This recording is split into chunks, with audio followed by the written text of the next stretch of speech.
Indrajit study point में आप सभी का स्वागत है। हम पढ़ रहे हैं एनसीईआरटी क्लास 12 अध्याय 10 उपनिवेशवाद और देहात भाग 6। इसमें हम बुकानन का विवरण पढ़ेंगे। बुकानन कौन? जो फ्रांसीसी कलाकार था, राइटर था, चाहे जो भी लिखने वाला था, ऐसे सर्वेक्षण भी करता था, फोटो भी बनाता था, सब करता था। एक तरीके से डॉक्टर भी था, वैद्य भी था। तो उसका विवरण यहाँ पर दिया गया है। हम बुकानन के विवरण को अपनी जानकारी का आधार मान रहे हैं।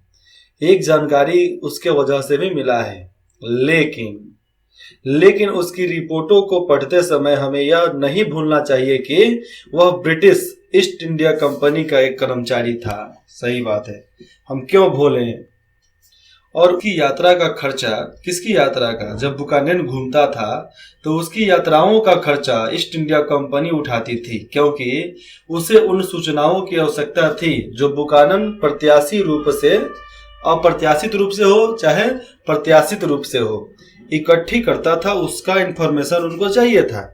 बुकानन को यह साफ साफ हिदायत दी गई थी कि उसे क्या देखना है, क्या खोजना है, क्या लिखना है। वह जब भी अपने लोगों की फौज के साथ किसी गांव में आता तो उसे तत्काल सरकार के एक एजेंट के रूप में ही देखा जाता था कि भैया सरकार का एजेंट ही है वो जो हमारे इलाके में आया है। क्योंकि उसका भी काम तो वही था भैया, वो भी रोजी रोटी कमाने वाला इंसान था। क्या करेगा भैया, बाल बच्चा के लिए तो लोग कर्मकांड कर देते हैं, वो तो सर्वेक्षण कर रहा था। जब कंपनी ने अपनी शक्ति को सुदृढ़ बना लिया, बहुत मजबूत बना लिया, तो अपने व्यवसाय का विस्तार कर लिया, अपने व्यापार का विस्तार कर लिया, तो वह उन प्राकृतिक संसाधनों की खोज में जुट गई जिन पर कब्जा करके उनका मनचाहा उपयोग कर सकती थी। उस पर जुट गई। उससे परिदृश्यों तथा राजस्व स्रोतों का सर्वेक्षण किया गया और खोज यात्राएं आयोजित की गई कि भैया खोजी किया जाए, अब हर चीज को खोजा जाए, जाना जाए, पहचाना जाए। जानकारी इकट्ठी करने के लिए अपने भूवैज्ञानिकों जितने भी थे, भूगोलवेताओं, वनस्पति वैज्ञानिकों और चिकित्सकों को भेजा गया कि जाओ अपने अपने इलाके में जो सौंपा जा रहा है वहां पर घूम कर आओ कि भैया क्या क्या बात है, पूरा एकदम उधर से खबर वगैरह लेकर आना। निसंदेह यहाँ पर बात कर लिया जाए तो असाधारण प्रेक्षण शक्ति का धनी बुकानन ऐसा ही एक व्यक्ति था। उसको सब चीज का कला आता था, सब चीज जानता था। बुकानन जहां कहीं भी गया वहां उसने पत्थरों तथा चट्टानों पर, पत्थर हो चाहे चट्टान हो, पत्थरों तथा चट्टानों और वहां की भूमि के विभिन्न स्तरों तथा परतों को ध्यानपूर्वक देखा और लिख डाला। उसने वाणिज्यिक दृष्टि से, व्यापारिक दृष्टि से मूल्यांकन तो किया ही, मूल्यवान पत्थरों तथा खनिजों को खोजने की कोशिश की। और उसने लौह खनिज और अवरक, ग्रेनाइट तथा साल्ट पीटर से संबंधित सभी स्थानों का पता लगाया कि भैया कहाँ कहाँ क्या क्या हो सकता था, कहाँ से छोटा पार, कहाँ से बाहर पार, ग्रेनाइट, अवरक, खनिज, लोहा, जो चीज मिले कहाँ कहाँ मिल सकता है, वो सब लिख लिया। कच्चा लोहा निकालने के स्थानीय पद्धतियों का निरीक्षण किया कि कच्चा लोहा ये लोग कैसे निकालते हैं, ये सब जाकर निकाल लिया, सब चीज जाकर सीख लिया तो ये सब चीज यहाँ पर करने लगा। जब बुकानन किसी भूदृश्य के बारे में लिखता था तो वह अक्सर इतना ही नहीं लिखता था कि उसने क्या देखा और भूदृश्य कैसा था, बल्कि वहां पर वह सब कुछ देख लेता था, सब कुछ लिखता था। ये इतना ही नहीं लिखेगा कि जमीन कैसे थे, कैसा देखा था, कैसा था, वो सब नहीं, बल्कि वह यह भी लिखता था कि उसमें फेरबदल करके, थोड़ा मोड़ा ऊपर चढ़ाव करके उसे अधिक उत्पादन कैसे बनाया जा सकता है, थोड़ा सा उसमें गड़बड़ी करके, चाहे उसमें थोड़ा मिलावट करके उससे उत्पादन कैसे किया जा सकता था, वह भी लिखता था। मतलब है चीज तो ठीक है, लेकिन उसका समाधान क्या, उसे किया क्या जा सकता है, वह भी लिखा जा रहा था यहाँ पर। वह अक्सर इतना ही नहीं लिखता था कि भूदृश्य कैसा है, क्या वहां से निकल रहा है, उसका इस्तेमाल क्या होगा, वह भी लिखता था। वहां कौन सी फसलें बोई जा सकती है, कौन से पेड़ काटे जा सकते हैं और कौन से उगाए जा सकते हैं। और हमें यह भी याद रखना होगा कि उसकी सूक्ष्म दृष्टि क्या, छोटे छोटे बातों को भी ध्यान में रखने वाले सूक्ष्म दृष्टि और प्राथमिकताएं स्थानीय निवासियों से भिन्न था। स्थानीय निवासी नहीं जानते थे क्या आवश्यक है, इस बारे में उसका आकलन कंपनी के वाणिज्यिक समझ पाते थे कि क्या वहां पर आकलन निकलना चाहिए। तो कंपनी के वाणिज्यिक जितने व्यापारी थे, सरोकारों से, जितने भी वहां पर सरोकार थे, तो सरोकारों से और प्रगति के संबंध में आधुनिक पश्चात विचारधारा से निर्धारित होता था कि भैया ऐसा ऐसा यहाँ से हो सकता है। वह अनिवार्य रूप से वनवासियों की, अनिवार्य रूप से मतलब पूरा तरीके से नहीं, लेकिन अनिवार्य रूप से वनवासियों की जीवन शैली का आलोचक था वह, और यह महसूस कराता था कि वनों को कृषि भूमि में बदलना ही होगा, जंगलों को खेती बाड़ी करने लायक खाली करना ही पड़ेगा, कटाई करना ही पड़ेगा। वनों की कटाई और अस्थायी कृषि के बारे में यहाँ पर समझना, वनों की कटाई और अस्थायी कृषि के बारे में क्या क्या बात है। ऊपर आपने जाना ही है कि वनों की कटाई इसलिए होती थी क्योंकि हमें खेत चाहिए था, जमीन चाहिए था। उसी के बारे में थोड़ा सा और है, देख सकते हैं यहाँ पर। निचली राजमहल की पहाड़ियों में एक गांव से गुजरते हुए बुकानन ने लिखा कि इस प्रदेश का दृश्य जो है बहुत ही बढ़िया है। यहाँ की खेती विशेष रूप से घुमावदार संकरी घाटियों में धान की फसल, बिखरे हुए पेड़ों के साथ साथ साफ की गई जमीनें और चट्टानी पहाड़ियां सभी अपने आप में पूर्ण है, सब एकदम बहुत बढ़िया है। कमी है तो बस इस क्षेत्र में कुछ प्रगति की यहाँ पर यह हो सकता है, और विस्तृत तथा उन्नत खेती की यहाँ से यह निकाला जा सकता है। और उनके लिए जिनके लिए यह प्रदेश अत्यंत संवेदनशील है, जरूरी है यहाँ लकड़ी, समझना, यहाँ लकड़ी की जगह टसर क्या होता है, टसर और लाख के लिए आवश्यकता अनुसार बड़े बड़े बागान लगाए जा सकते हैं। तो टसर और लाख ये सब ऐसे पदार्थ हुआ करते थे जिसमें सलाई मारो तुरंत आग धलेगा। इसलिए आपको याद होगा कि जंगल में आग लग जाता है क्योंकि जंगल में ऐसे पदार्थ भी होते हैं, जंगल में ऐसे झाड़ झंझट भी होते हैं कि थोड़ा सा आप उसके सामने सलाई मारो, चिंगारी लगा कि वो आग धरा। चिंगारी लगने की देर है, आग लगने की देर वहां पर नहीं लगेगी। लाख का मतलब हमारे पुराने किताब में बताया गया है बारूद, तो वहां से बड़े पैमाने पर उगाया जा सकता था। क्योंकि आज के जमाने में जितना भी बारूद बनता है कि वो पहाड़ से थोड़े काट का आता है, उसको हम बनाते हैं, उगाते हैं, किसी ना किसी तरीके से उसको उतना कंजप्शन करने के लिए बनाते हैं कि फूटे तो पूरा दूर तक लोगों को उड़ा देवे। नहीं तो समझो कि छोटा सा परमाणु बम पूरे देश को खत्म करने की क्षमता रखता है। कैसे? एक जगह मारोगे पूरा इलाका खत्म, 10, 12, 13 किलोमीटर का इलाका तुरंत खत्म हो जाएगा। क्यों? उसका रेडिएशन, उसकी ताकत की वजह से।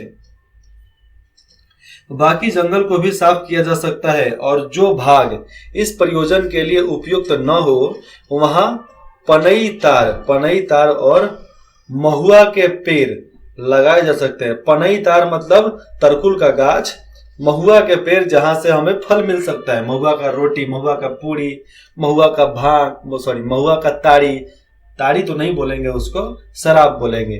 तो महुआ का शराब भी आसानी से बनाया जा सकता है।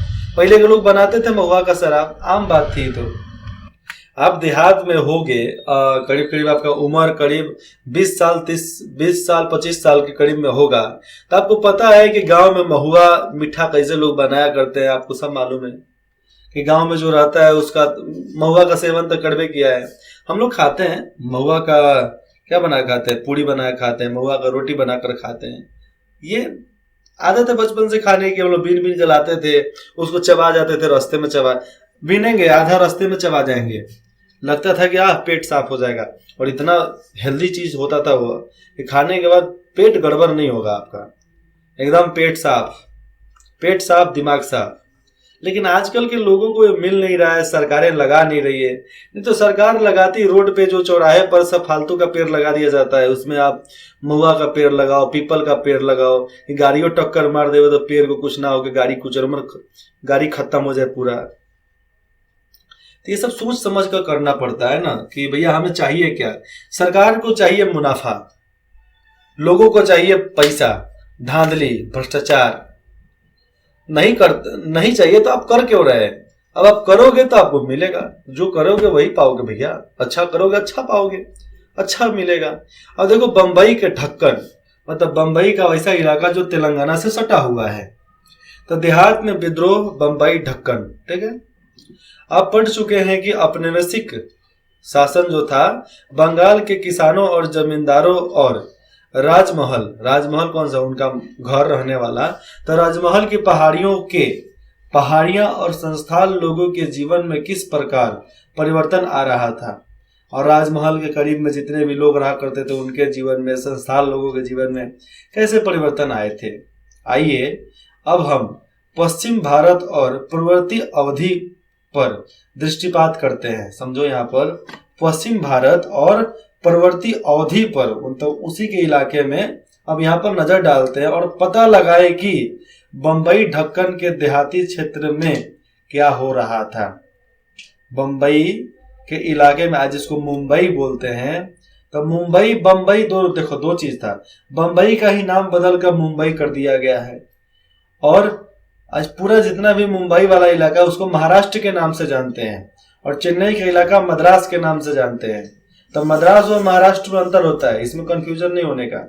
महाराष्ट्र मतलब अपना मुंबई वाला इलाका, पूरा मुंबई वाला राज्य, और मद्रास मतलब चेन्नई वाला राज्य, तमिलनाडु जिसको आज बोलते हैं आम भाषा में। लेकिन आज भी कॉन्स्टिट्यूशन में जाओ, लॉ कानून में जाओ, तो वहां पर मद्रासी बोला जाता है। तो बंबई ढक्कन के देहाती क्षेत्र में क्या हो रहा था, आप भी जानो क्या हो रहा था। ऐसे परिवर्तनों का पता लगाने का एक तरीका है वहां के किसान विद्रोह पर ध्यान केंद्रित करना। किसान विद्रोह जो हो रहा है उस पर ध्यान केंद्रित कर लो, ठीक है। ऐसे नाजुक दौर में, ये जो नाजुक दौर चल रहा था विद्रोह वाला, उस दौर में विद्रोही अपना गुस्सा और प्रकोपोन्माद दिखलाते थे, बहुत ज्यादा गुस्सा दिखलाते थे, तोड़फाड़ करते थे, ये सब था।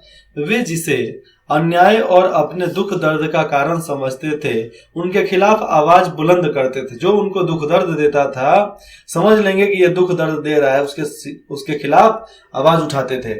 यदि हम उनकी नाराजगी के आधारभूत कारणों को जानने का कोशिश करेंगे, प्रयत्न करेंगे, चाहे करते हैं, और उनके गुस्से की परतें उड़ेलने लगते हैं, तो हम उनके जीवन और अनुभवों की झलक देख पाते हैं, जो अन्यथा हमें यहाँ पर छिपी रखती है। जो हमारा एक झलक था वो छिपी रखती है, कि हम लोग कुछ नहीं दिखाते, उतना ज्यादा शो नहीं करते हैं, जब जरूरत पड़ता है तो उसको लाते हैं सामने।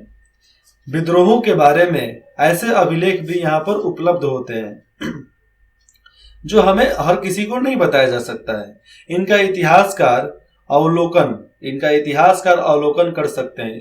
जो इतिहासकार हैं इसके बारे में सोच समझ के वो लिख सकते हैं, लेकिन आम जनता तो नहीं सोच सकती ना जी, क्योंकि आम जनता हर कुछ सोच लेवे तो इतिहासकारों की क्या जरूरत है। विद्रोहियों की कारतूसों, विद्रोही जितने भी थे उनके भी कारतूस थे, बंदूक थे, गोली थे। तब कारतूसों से उत्तेजित होकर और पुनः व्यवस्था स्थापित करने की उत्कट इच्छा से, कि फिर से व्यवस्था कायम कर लें, उत्कट व्यवस्था से, उसकी इच्छा से राज्य के पदाधिकारी केवल विद्रोह को ही दबाने का प्रयत्न नहीं करते थे, बल्कि वे उसे जानने बुझने की कोशिश भी करते थे और उसके कारणों की भी यहाँ पर जांच करते थे, जिससे कि नीतियां निर्धारित की जा सके और शांति की स्थापना हो सके। ऐसी जांच पड़ताल से लक्ष्य उत्पन्न होता है जिसके बारे में इतिहासकार शोध कर सकते हैं, और इसे होता है तो भैया कुछ ना कुछ जांच पड़ताल होगा, और उसी जांच पड़ताल से जितने भी इतिहासकार हैं शोध करके, रिसर्च करके अपना कुछ नया डाटा बना सकते हैं, लिख सकते हैं। आप भी लिखो, कोशिश करो, आज एक लिखेंगे, कल 2 लिखेंगे, परसों 3 लिखेंगे, लेकिन लिखेंगे जरूर। 19वीं शताब्दी के दौर की बात यहाँ पर चालू हो गई है कि भारत के विभिन्न प्रांतों में अलग अलग जगहों पर किसानों ने साहूकारों और अनाज के व्यापारियों के विरुद्ध अनेक विद्रोह किए। ऐसा ही एक ढक्कन में 1875 में हुआ था। 1875 में क्यों विद्रोह हुआ ये देखना है, नीचे देखिए, उसके बारे में बताए तो बताए, लेकिन बताएगा क्योंकि लेखा भैया जला दी गई थी और 1875 दिया गया है।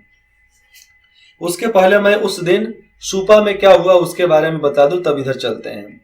16 मई 1875 को पुना का जिला मजिस्ट्रेट ने पुलिस आयुक्त को लिखा, क्या लिखा, लिखता है कि शनिवार दिनांक 15 मई को सुपा में आने पर मुझे इस उपद्रव का पता चला।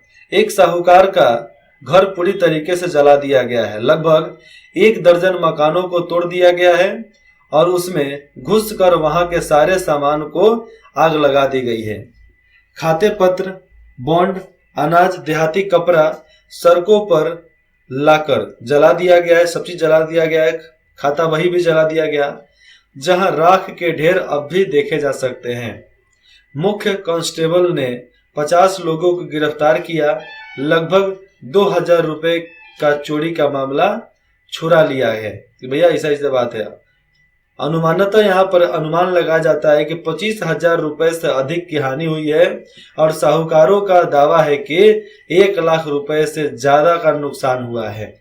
साहूकार ऐसा बोलते थे ढक्कन में जब विद्रोह हुआ था तब। अब देखो लिखा भैया क्यों जला दिया गया। अरे लिखा पढ़ी रहबे नहीं करेगा, तुम पैसा किससे लेगा। सबूत दिखाओ कि तुम हमको पैसा दिया है, हम तुमसे पैसा लिए हैं। सबूत नहीं है तो चल बाजू हट।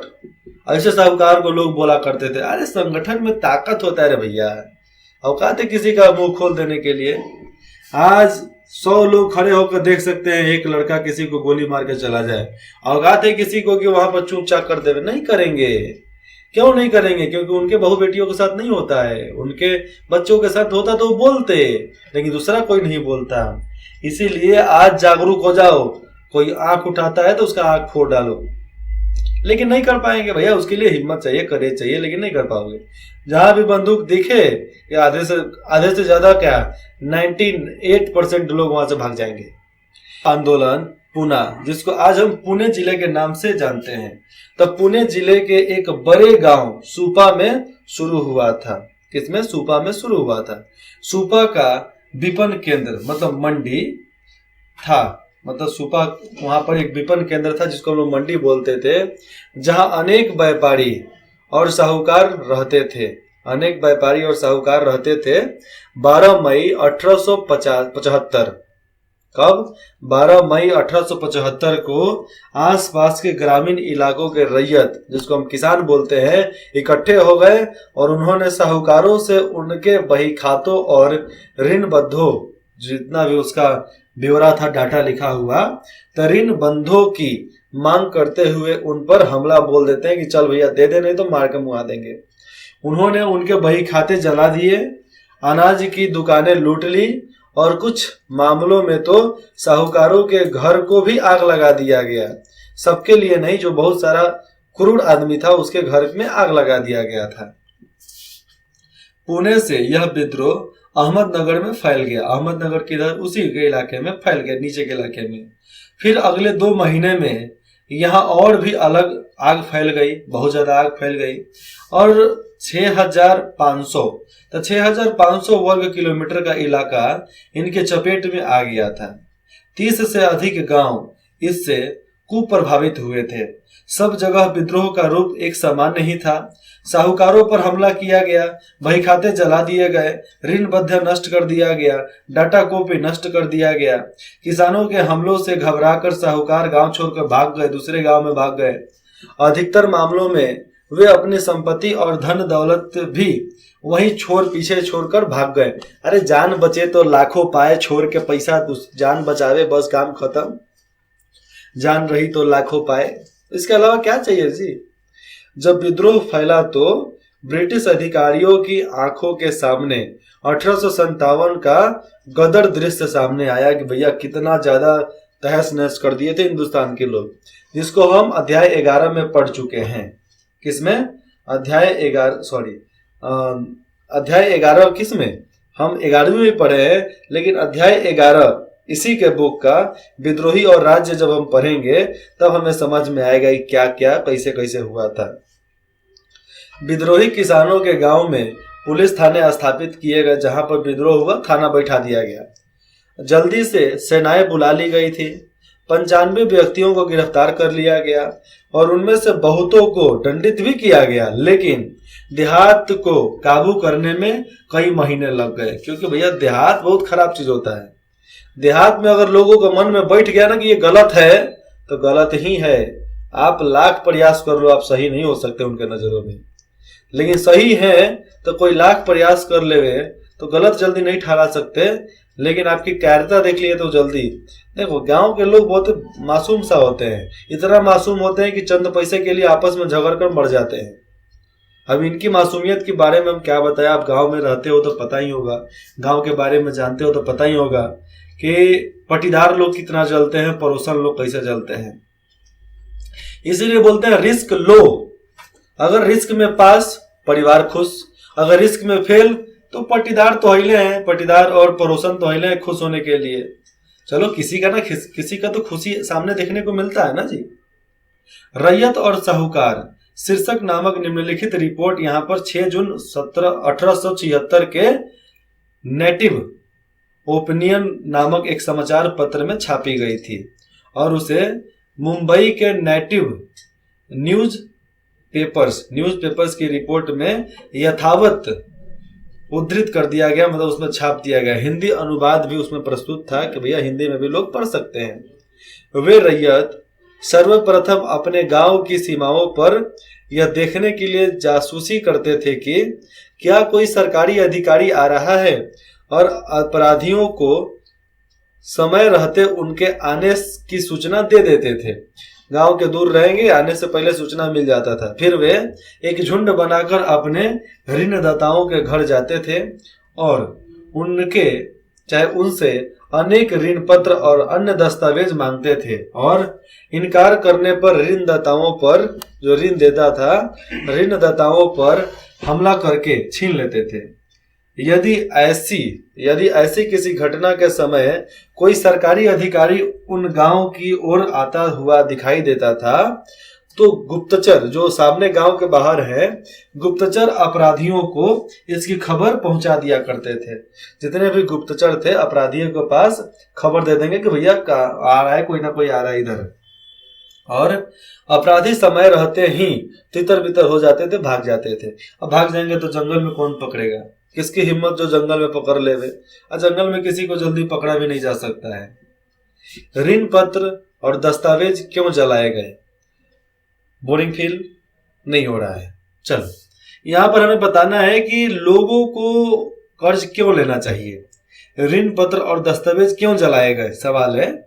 यह विद्रोह क्यों हुआ, इससे हमें ढक्कन के देहात के बारे में क्या मालूम चला, ढक्कन के बारे में और वहां औपनिवेशिक शासन में हुए कृषि या भूमि संबंधित परिवर्तनों के बारे में, जो भी परिवर्तन हुआ, तब परिवर्तनों के बारे में क्या पता चलता है। आइए 19वीं शताब्दी में हुए परिवर्तनों के लंबे इतिहास पर दृष्टिपात करते हैं कि क्या क्या हुआ था। मतलब ये लंबा इतिहास है। लंबा इतिहास में पहले शुरू करते हैं एक नई राजस्व प्रणाली, मतलब एक नए प्रकार का कर वसूलने का यहाँ पर कानून लागू हुआ। जैसे जैसे ब्रिटिश प्रशासन बंगाल से भारत के अन्य भागों में फैलता गया, वहां भी राजस्व की नई प्रणाली लागू करती चली गई। इस्तेमाली बंदोबस्त को बंगाल से बाहर बिरले ही लागू किया गया था, मतलब कहीं कहीं लागू कर दिया गया था, बिरले ही लागू किया गया, मतलब किसी किसी जगह पर। ऐसा क्यों किया गया था? इसका एक कारण था। क्या कारण था? यह था कि 1810 के बाद खेती की कीमतें बढ़ गई थी, बहुत ज्यादा बढ़ गई थी, जिससे उपज के मूल्य में वृद्धि हुआ और बंगाल के जमींदारों की आमदनी में इजाफा हो गया। चूंकि राजस्व की मांग इस्तेमाली बंदोबस्त के तहत तय की गई थी, इसलिए औपनिवेशिक सरकार इस बढ़ी हुई आय में, जो ये आय बढ़ा, तो बढ़ी हुई आय में अपने हिस्से का कोई दावा नहीं कर सकती थी। और आपने देखा होगा कि वित्तीय संसाधनों को बढ़ाने की उत्कट इच्छा से कि भैया मेरी संपत्ति बढ़ेगी, औपनिवेशिक सरकार को अपने भू राजस्व को अधिक से अधिक बढ़ाने के तरीके पर विचार करना पड़ा था। इसलिए 19वीं शताब्दी में औपनिवेशिक शासन में शामिल किए गए प्रदेशों में राजस्व बंदोबस्त लागू कर दिया गया कि भैया वहां से पैसा मिलेगा तो हम बहुत बढ़िया से काबू कर पाएंगे इन लोगों पे। अन्य भी कई कारण थे। कारण के बारे में जानिए। जब अधिकारी नीतियां निर्धारित करते थे, नीति बनाते थे, तो उनकी विचारधारा उन आर्थिक सिद्धांतों से अत्यधिक प्रभावी रहती थी, चाहे प्रभावी रहती है, जिनसे वे अधिकारी पहले से परिचित होते हैं कि ऐसा ऐसा बात यहाँ पर है, यहाँ पर ऐसे ऐसे किया जा सकता है। 1820 के दशक तक इंग्लैंड में, कब? 1820 के दशक तक इंग्लैंड में डेविड रिकार्ड, तो डेविड रिकार्ड का एक जाने माने अर्थशास्त्री के रूप में विख्यात थे। तो यह बहुत बढ़िया से अर्थशास्त्र की नॉलेज रखते हैं। औपनिवेशिक अधिकारियों ने अपने महाविद्यालय जीवन में रिकॉर्ड के विचारों का अध्ययन किया था कि कैसे रिकॉर्ड किया जा सकता है।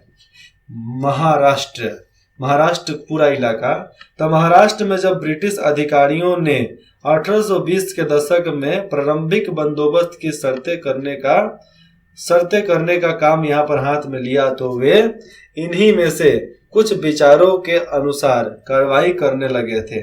रिकॉर्ड के विचारों के अनुसार देखा जाए तो भूस्वामी को उस समय लागू औसत लगानों को पर्याप्त करने की ही हक होना चाहिए कि भैया इतना इतना बात है, इतना हम आपको दे सकते हैं कि आप इतना टैक्स लगा लो, हमको आसानी रहेगा देने के। लेकिन बार बार बढ़ाओगे तो दिक्कत है ना भैया, बार बार में दिक्कत है।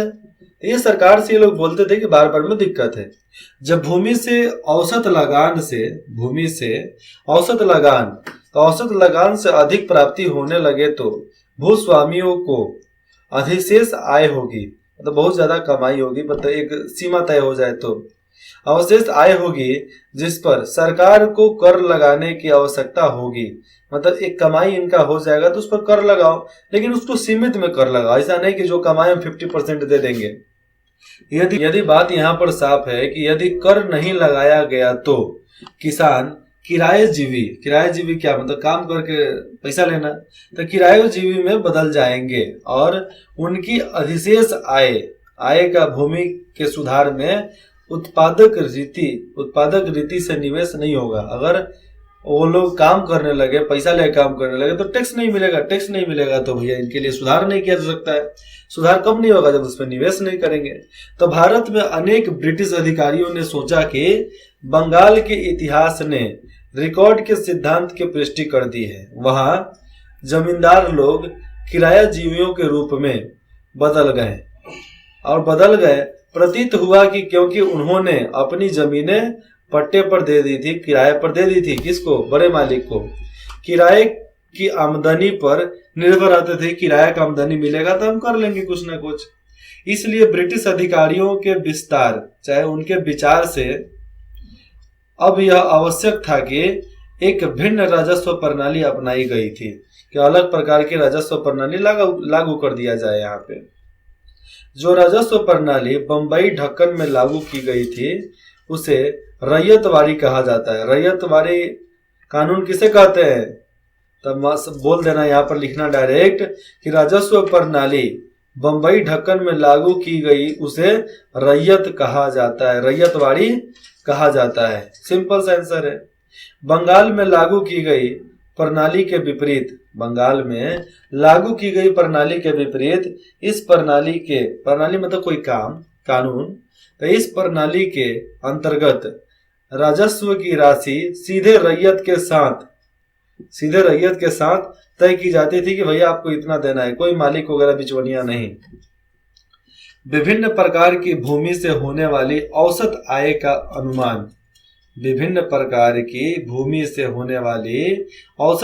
का अनुमान लगा लिया जाता है। रैयत की राजस्व अदा करने की क्षमता, समझना कि रैयत कितना दे सकता है, ठीक है। तो रैयत की राजस्व अदा करने की क्षमता का आकलन कर लिया गया था, कितना यह दे सकता है, और सरकार के हिस्से के रूप में उसका क्या अनुपात निर्धारित किया जा सकता है वो सब। और हर 30 साल बाद जमीनों का फिर से सर्वेक्षण किया जाता था, और राजस्व की दर तद अनुसार बढ़ती जा रही थी। इसलिए राजस्व की मांग अब चिरस्थायी नहीं रही थी का मतलब समझना यहाँ पर कि जब ऊपर चढ़ाव यहाँ पर हो रहा था, सर्वेक्षण फिर किया जाएगा, राज्य की दर तद अनुसार मतलब क्रम के अनुसार वहां के महंगाई के अनुसार बढ़ती जा रही थी और राजस्व की मांग में जो चिर अस्थिरता थी, जो ठीक है कि इतना खेती होगा तो इतना आपको दे देना है, लेकिन 30 साल के बाद फिर जब सर्वेक्षण होगा तो मालूम चलेगा यहाँ फसल अच्छा हो रहा है, तो और वहां से राजस्व की मांग होने लगेगी कि इतना इतना देना है। तो ये सब बात हमें पढ़ने के बाद ही सीखने को मिलता है। अगले भाग में हम पढ़ेंगे राजस्व की मांग, किसान का कर्ज। राजस्व की मांग कैसे हुई, किसान का कर्ज क्या है। ठीक है, आपको जो भी पूछना है, संदेह है, डाउट है, कुछ भी आप हमें कमेंट करके बता सकते हैं। कुछ नया बुक चाहिए कमेंट कीजिए। इंद्रजीत स्टडी पॉइंट में जुड़ने के लिए आप सभी का बहुत बहुत धन्यवाद।